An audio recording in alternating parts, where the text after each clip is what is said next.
La Secretaría de Desarrollo Económico de la ciudad de Medellín anunció que este próximo jueves 16 de febrero será inaugurado un nuevo punto de Medellín digital que permitirá la conexión de manera gratuita a cientos de personas de estratos 1, 2 y 3. Como tal, al punto de internet se pueden conectar simultáneamente hasta 1000 personas.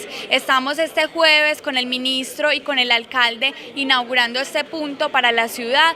La entrega de este nuevo punto de conexión gratis hace parte de la apuesta nacional denominada Wi-Fi gratis para la gente, que busca que en 2018 más de 1000 puntos del país cuenten con conexión pública. Medellín tiene priorizados otros 4 puntos ubicados en el Parque de la Presidenta, Ciudad del Río, Parque Obrero, Boston y Guayabal. Este jueves inicia a funcionar el primero en la unidad deportiva de la Floresta. Y esperamos desde el plan de desarrollo entregar en total 30 nuevos puntos de un total de 100 que tenemos como meta en el plan de desarrollo Medellín Cuenta con Vos.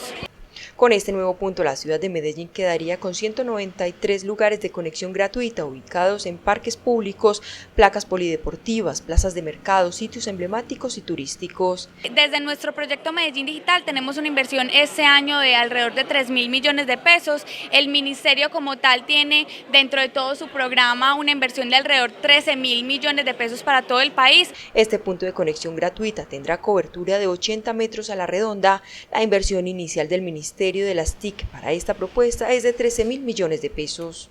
Lo que leas hoy en Minuto 30, mañana será noticia.